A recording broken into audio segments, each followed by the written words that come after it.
wants you to know. So that's its first flight last year. I met the guy who designed and built that ship, which is a very innovative airship that will take up to 50,000 kilos of cargo and land it vertically on any flat piece of ground. I met this guy trying to raise money for a movie. Now, I was there trying to raise money for a movie with a bunch of bankers who had a tax scheme for people who had a lot of money. I won't say a tax avoidance scheme, but they could have invested money in the film and they avoided tax. Is that the same thing? So they were not interested. It looks a bit like Madonna's stage show.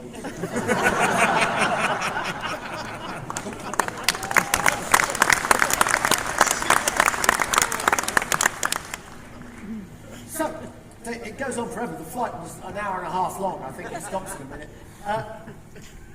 So they were not interested in any way in the artistic merits of the movie. They were awful people.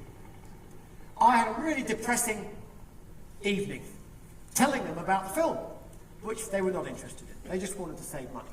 But at the end of the evening, there was one guy and he was having a cup of coffee at the end and still there. Everybody else had gone. He was still there. He was smiling.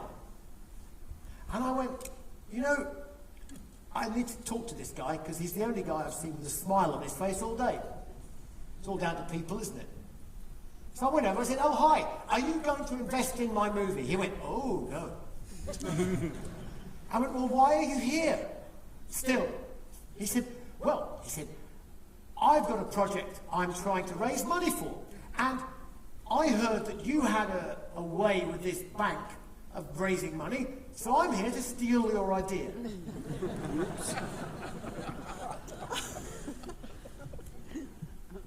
Now, you react two ways to that. One is, how dare you, you bad person, you. The other way is, wow, you're thinking out of the box. I like you. Next question, not let me get you to invest in my movie. What's your idea? Because you're interesting, so you must have an interesting idea. He said, yeah. He said, I'm reinventing the airship.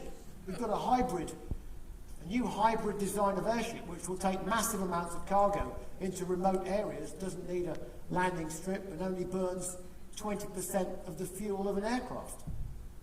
I went, wow, that's incredible.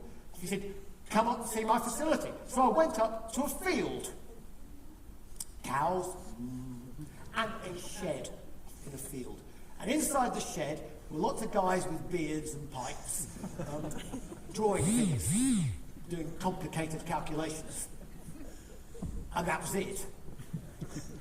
And he said, well, we need some money. He said, because we go bankrupt sort of every Wednesday. So I figured out that how much money I could put into this project, and I know 99% is rubbish, so I thought, well, a 99% chance I will lose all of it. So having accepted that, I put some money in. So did my manager. 3 years later, the US Pentagon decides they need a large surveillance unmanned airship to go and do spy stuff over Afghanistan.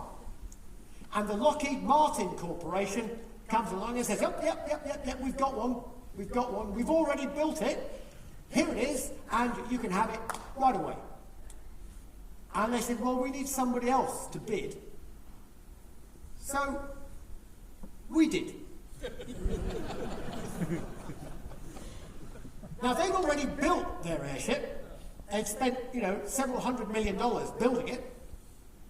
But we had one thing that we knew secretly, it didn't work. And we had ours on a piece of paper. Look, that's ours.